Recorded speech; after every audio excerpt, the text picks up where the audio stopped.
Hello दोस्तों, कैसे हैं आप सब। तो दोस्तों, हमारे चैनल में उत्तराखंड की निःशुल्क सीरीज चल रही है जिसमें कि आपको कंप्लीट कोर्स कराया जा रहा है। दोस्तों, हमारा टॉपिक चल रहा था उत्तराखंड की जनजातियां। तो देखिए, उत्तराखंड की जनजातियों में हमने थारू जनजाति, जौनसारी जनजाति और बोक्सा जनजाति का संपूर्ण अध्ययन कर लिया है। आज हम लोग पढ़ने वाले हैं राजी जनजाति। इसके बाद देखिए, हमारी एक जनजाति और बचेगी जो कि है भोटिया जनजाति। उसके बाद जो आपका टॉपिक रहेगा उत्तराखंड की जनजातियां, वो आपका समाप्त हो जाएगा। इसी के साथ देखिए, मैंने आपको एक टॉपिक दिया था उत्तराखंड की पुरा प्रजातियों के बारे में, जिसमें हमने पढ़ा था कोल, किरात और खस के बारे में। तो ये टॉपिक भी हम लोग समाप्त कर चुके हैं। सबसे पहले मैंने आपको यही पढ़ाया था। तो चलिए शुरुआत करते हैं उत्तराखंड के जनजातियां, जिसमें आज का हमारा टॉपिक रहेगा राजी जनजाति। दोस्तों, बीच में थोड़ी तबीयत थोड़ी खराब हो गई थी, जिस कारण से वीडियो आजकल आप लोग देख रहे होंगे कम आ रही हैं, लेकिन अब से जो हमारी वीडियो है जैसे पहले आती थी वैसी आनी शुरू हो गई हैं। चलिए सबसे पहले बात कर लेते हैं राजी जनजाति के निवास की। शब्द की वर्तमान में जो राजी जनजाति है उत्तराखंड में कहाँ पर निवास करती है। देखिए, राजी मुख्यतः पिथौरागढ़ जनपद के धारचूला, कनाली छीना एवं डीडीहाट विकास खंड के 7 गांव चिपलथड़ा, मानगौथा, विखा, किमखौड़ा, चौरानी, जमतड़ी और कना कन्याल में, चंपावत के एक गांव में तथा कुछ संख्या में नैनीताल में निवास करते हैं। देखिए, यहाँ पर देखिए, आपने देखा होगा पिथौरागढ़ में सर्वाधिक संख्या में ये निवास कर रहे हैं। पिथौरागढ़ जनपद के धारचूला, कनाली छीना एवं डीडीहाट विकास खंड के 7 गांवों में, उसी के साथ साथ देखिए चंपावत के एक गांव में और कुछ संख्या में नैनीताल में भी निवास करते हैं। इनकी संख्या उत्तराखंड में बहुत ही कम है। अगर हम लोग बात करते हैं उत्तराखंड की जनजातियों की, तो उत्तराखंड की जनजातियों में जो सबसे कम जनसंख्या है उत्तराखंड में, तो वह है राजी जनजाति की। हालांकि आगे मैं आपको ये भी नोट करवा दूंगा। चलिए, तो देखिए, विद्वानों के मतानुसार प्राचीन काल में गंगा पठार में पूर्व से लेकर, ये देखिए एक विद्वानों की ये बातें हैं, इसको आप लोग समझिए। एग्जाम के लिए इतना महत्वपूर्ण नहीं है, लेकिन आपको जानना आवश्यक है। देखिए, विद्वानों के मतानुसार प्राचीन काल में गंगा पठार में पूर्व से लेकर मध्य नेपाल तक के क्षेत्र में आग्नेय वंशीय कोल किरात जातियों का निवास था। कालांतर में इन्हीं के वंशज राजी नाम से जाने गए। यानी कि जो प्राचीन काल की विद्वानों ने बात कही है, प्राचीन काल की गंगा पठार में पूर्व से लेकर मध्य नेपाल के क्षेत्र में जो आग्नेय वंशी कोल किरात जातियों का निवास था, बाद में वही जो कोल किरात थे उन्हीं के वंशज राजी नाम से जाने गए। ये बात है विद्वानों की। तो ये बात आपको जानना आवश्यक है। हालांकि ऐसे प्रश्न बनते नहीं है एग्जाम में, लेकिन आपको जानना आवश्यक है। लेकिन देखिए, यहाँ से प्रश्न बनता है, जो इनका निवास स्थान है यहाँ से प्रश्न बन जाते हैं। ऐसे प्रश्न बनेगा कि बताइए इनमें से उत्तराखंड में किस जगह पर राजी जनजाति निवास नहीं करती है। जैसे कि आपके सामने ऑप्शन होंगे धारचूला, डीडीहाट, कनाली छीना, उधम सिंह नगर। तो उधम सिंह नगर में देखिए राजी जनजाति निवास नहीं करती है। तो ऐसे प्रश्न बन जाते हैं, इसलिए निवास स्थान आपको याद रखना है। देखिए, इनका जो निवास स्थान आ रहा है अधिकांश से कहाँ पर आ रहा है, पिथौरागढ़ में। देखिए, धारचूला, कनाली छीना, डीडीहाट कहाँ है, सब पिथौरागढ़ में है। एक यहाँ पर चंपावत आपको याद कर लेना है और एक के साथ में नैनीताल आपको याद कर लेना है। बस यहीं पर जो राजी जनजाति है उत्तराखंड में निवास करती है। चलिए ठीक है, बढ़ते हैं आगे। फिर देखिए, राजी स्वयं को कहते हैं।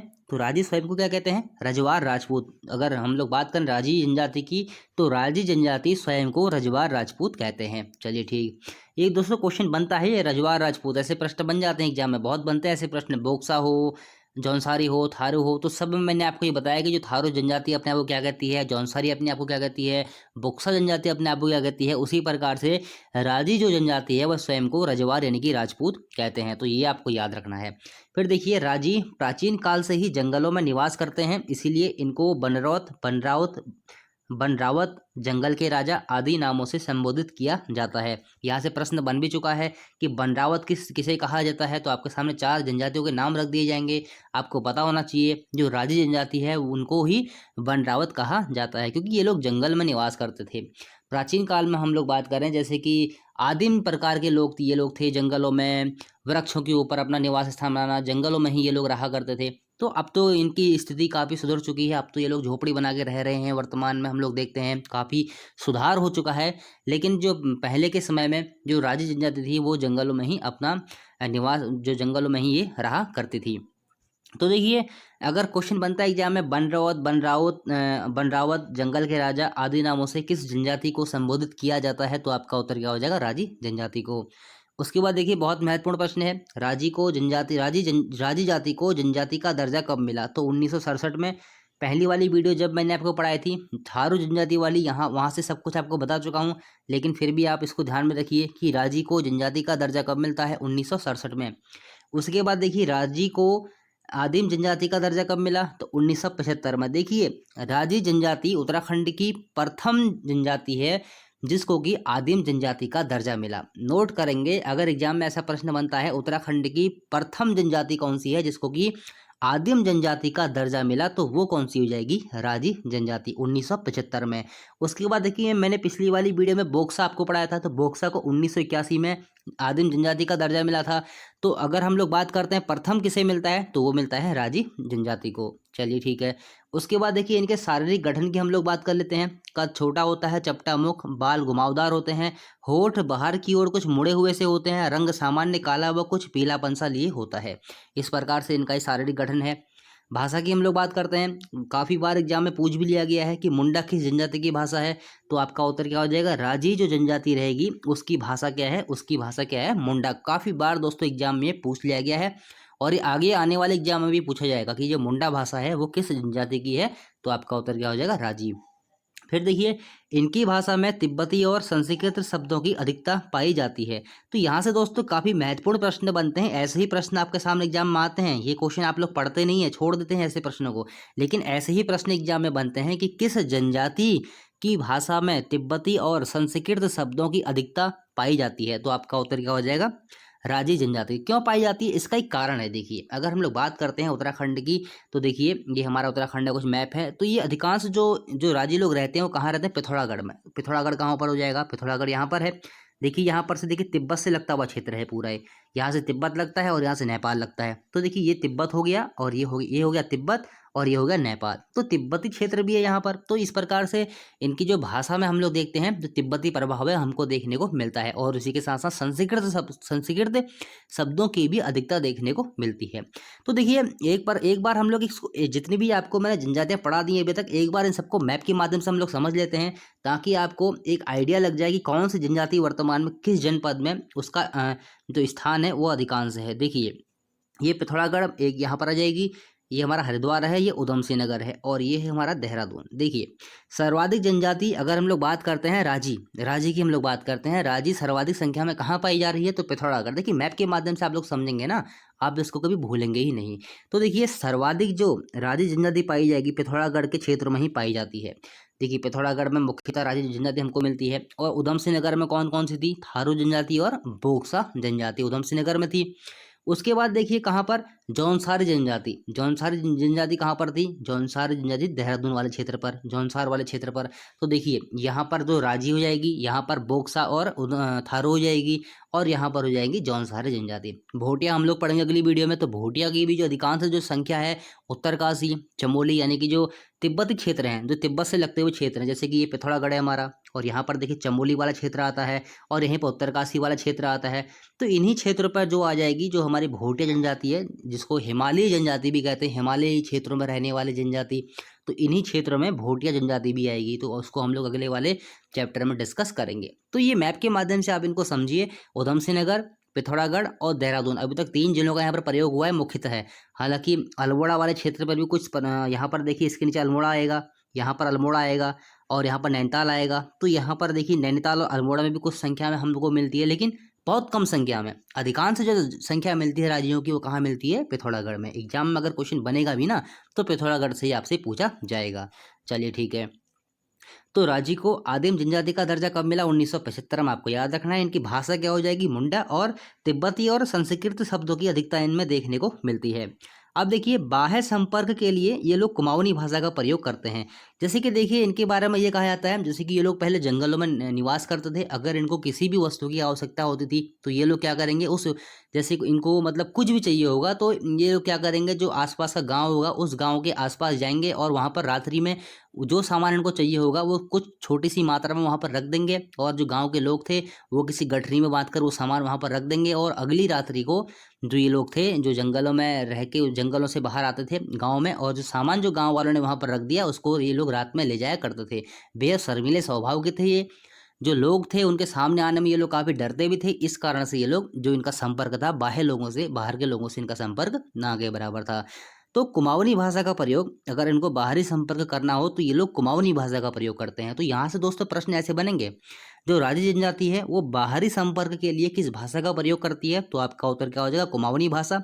और इनकी जो भाषा है मुख्यतः वो है मुंडा भाषा, और तिब्बती और संस्कृत शब्दों की इसमें अधिकता देखने को मिलती है। चलिए ठीक है, बढ़ते हैं आगे। फिर देखिए इनके आवास की हम लोग बात करते हैं। देखिए जैसे कि मैंने आपको बताया ये लोग जंगलों में निवास करते थे, तो ये पहले वनों में निवास करते थे परंतु अब झोपड़ियों में निवास करते हैं। देखिए इनकी स्थिति पहले की अपेक्षा काफ़ी बेहतर हो चुकी है और इनकी जनसंख्या भी काफ़ी कम है उत्तराखंड में। तो ये पहले वनों में देखिए ऐसे क्वेश्चन बन जाता है कि जैसे कि बताइए, इन आपके सामने 4 ऑप्शन रहेंगे, थारू, बोक्सा, जौनसारी, राजी, इनमें से कौन सी जनजाति वनों में निवास करती है? अभी भी कुछ लोग इन वनों में निवास करते हैं। तो ऐसे प्रश्न बन सकता है कि इनमें से कौन सी जनजाति वनों में निवास करती है? तो आपका उत्तर क्या हो जाएगा? राजी जनजाति। चलिए ठीक है। फिर देखिए ये पहले वनों में निवास करते थे परंतु अब झोपड़ियों में निवास करते हैं। उसके बाद देखिए आवास, इनके आवास को कहते हैं रौतुड़ा। काफ़ी बार दोस्तों एग्जाम में प्रश्न बन भी चुका है। कनिष्ठ सहायक 2019 के एक एग्जाम में प्रश्न बन भी चुका है कि रौतुड़ा किस जनजाति का निवास स्थान है, या फिर राजी जनजाति का निवास स्थान कौन सा है? तो आपका उत्तर क्या हो जाएगा? रौतुड़ा। किसी किसी किताब में ये रौत्यांश भी लिखा हुआ है, तो ये आपको दोनों नाम याद रखने हैं, रौत्यांश हो रौतुड़ा हो, बात एक ही है।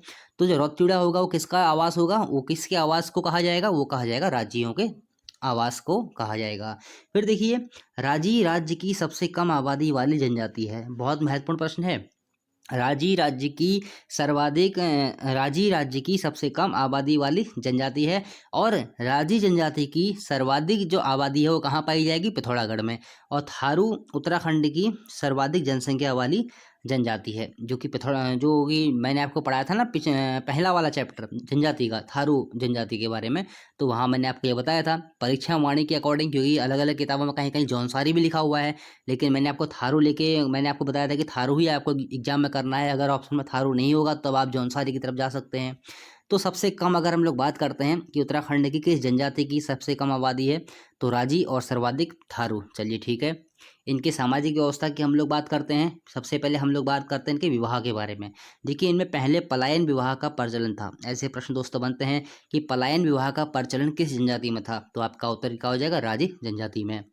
उसके बाद देखिए राजी जनजाति में विवाह दो परिवारों के बीच एक समझौता माना जाता है। तो ऐसे प्रश्न दोस्तों बनते रहते हैं कभी कभी, तो आपको ये ध्यान में रखना है किस जनजाति के बीच विवाह एक समझौता माना जाता है। तो आपका उत्तर क्या हो जाएगा? थारू। ओ थारू नहीं, राजी।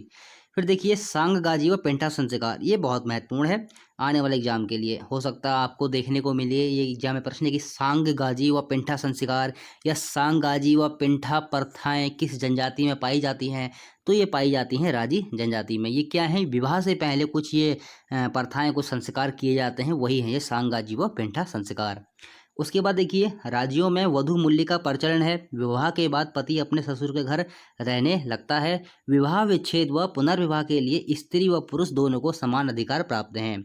यानी कि तलाक के लिए और पुनर्विवाह के लिए जो स्त्री और पुरुष हैं उन दोनों को समान अधिकार प्राप्त हैं। तो ये प्रश्न बनते रहते हैं कि वधु मूल्य का प्रचलन किस जनजाति में है, या फिर ऐसे क्वेश्चन बनता है कि विवाह के बाद पति अपने ससुर के घर में रहने लगता है, ऐसी प्रथा किस जनजाति में देखने को मिलती है? तो ये सब प्रथाएं बार बार मुंह से थारू निकल रहा है, राजी जनजाति में देखने को मिलती हैं। चलिए ठीक है, बढ़ते हैं आगे। उसके बाद देखिए धर्म की हम लोग बात करते हैं। ये लोग हिंदू धर्म को मानते हैं, और इनके देवी देवता कौन कौन है? बागनाथ, बहुत महत्वपूर्ण प्रश्न है। बागनाथ काफ़ी बार एग्जाम में आ भी चुका है कि बागनाथ किन के देवी देवता हैं? तो ये हैं राजी जनजाति के। तो बागनाथ हो गया, मलयनाथ, गणनाथ, सैम, मल्लिकार्जुन, छुरमूल, नंदा देवी। देखिए सबसे कम आबादी वाली जनजाति है राजी। तो देखिए ऐसा होता है ना, जो चीज़ जिसकी संख्या सबसे कम हो या फिर जो चीज़ लुप्त हो रही हो, उनके बारे में एग्जाम में अधिकांश से पूछा जाता है। तो ये आपको ध्यान रखना है। इनके जो देवी देवता हैं, मैंने देखा है उत्तराखंड के एग्जाम में जो जनजातियां हैं ना, उनके देवी देवता और उनकी जो उपजातियां होती हैं, उनके जो परंपराएं होती हैं, उनके जो त्यौहार होते हैं, वहाँ से काफ़ी प्रश्न एग्जाम में बनते हैं। तो बागनाथ, मलयनाथ, गणनाथ, सैम, मल्लिकार्जुन, छुरमुल, नंदा देवी इनके देवी देवता हैं। अगर एग्जाम में प्रश्न बनता है कि राज्य के सबसे मुख्य देवता कौन है, तो ये है बागनाथ। तो ये एग्जाम में प्रश्न बन भी चुका है, तो आपको याद रखना है बागनाथ किनके देवी देवता हैं, तो ये हैं राजी जनजाति के। फिर देखिए जिस स्थान पर किसी की मृत्यु हो जाती है उस स्थान पर कोई नहीं रहता है। राजी जनजाति में एक प्रथा है, जैसे कि किसी स्थान पर किसी व्यक्ति की मृत्यु हो जाएगी तो उस स्थान पर कोई भी व्यक्ति नहीं रहता है। हालांकि ये प्रथाएं पुराने ज़माने की हैं, वर्तमान में इनका प्रचलन बहुत कम है। चलिए ठीक है। त्योहार की हम लोग बात करते हैं। गोरा अट्ठावली, कारक जिसको कर्क बोलते हैं, और मकारा जिसको मकर बोलते हैं।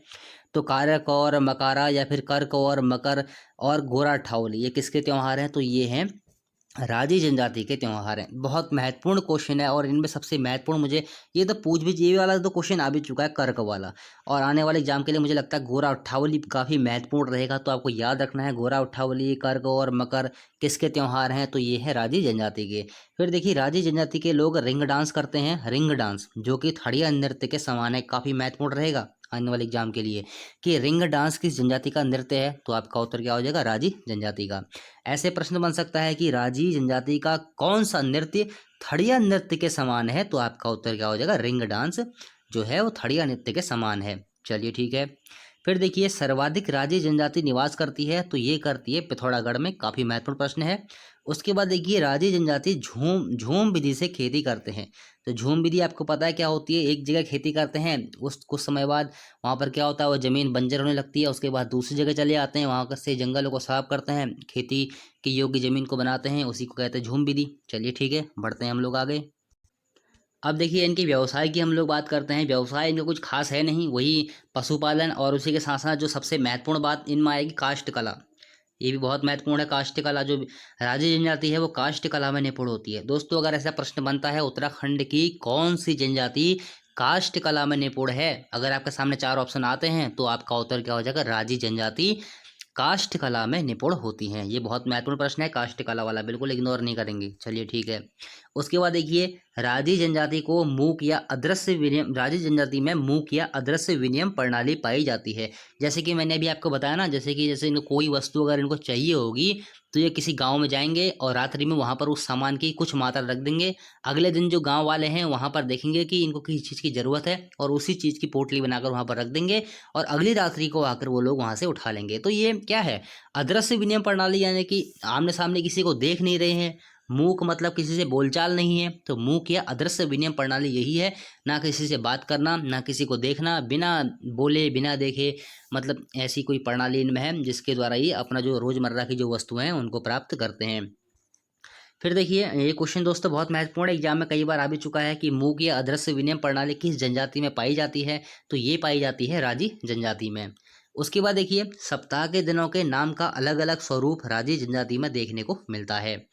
ठीक है। फिर देखिए टब्बर राजी जनजाति से संबंधित है। टब्बर शब्द है, टब्बर प्रथा है जो है वो राजी जनजाति से संबंधित है। चलिए ठीक।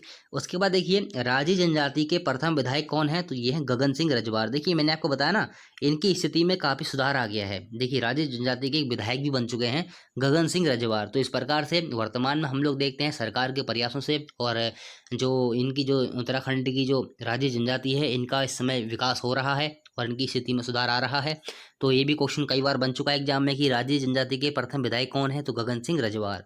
उसके बाद देखिए उत्तराखंड की सबसे कम आबादी वाली जनजाति कौन सी है? तो ये राजी, जैसे कि अभी आपको बता ही चुका हूँ, दोबारा लिख दिया है। चलिए ठीक, कोई बात नहीं। तो दोस्तों आज के लिए इतना ही। राजी जनजाति आपकी कंप्लीट हुई। फेसबुक पेज से आप लोग हमारे जुड़ जाइए। उसी के साथ साथ व्हाट्सअप नंबर ही मैंने आपको नीचे डिस्क्रिप्शन में दे रखा है, जहाँ से आप लोग मुझे मैसेज कर सकते हैं अगर आपको कोई भी दिक्कत होती है। वीडियो से संबंधित अगर आपको कोई प्रॉब्लम है, अगर कुछ बातें समझ में नहीं आ रही हैं, तो आप लोग कमेंट कर सकते हैं। मैं हर कमेंट का रिप्लाई ज़रूर करता हूँ। तो दोस्तों आज के लिए इतना ही। वीडियो को लाइक कर दिया कीजिए ताकि मुझे पता लगता रहे कि आप लोगों को वीडियो पसंद आ रही है। साथ में शेयर कर दिया कीजिए उन लोगों को जिसको इसकी बहुत ज़्यादा ज़रूरत हो। तो दोस्तों मिलते हैं अगली वीडियो में। आज के लिए इतना ही। अगली वाली वीडियो आएगी भोटिया जनजाति की, जिसमें कि हमारा जो जनजाति वाला चैप्टर है आपका समाप्त हो जाएगा। उसके बाद फिर कोई और टॉपिक उठाएंगे जहाँ से आपको काफ़ी दिक्कत होती है। चलिए ठीक है। तो दोस्तों मिलते हैं अगली वीडियो में। आज के लिए इतना ही।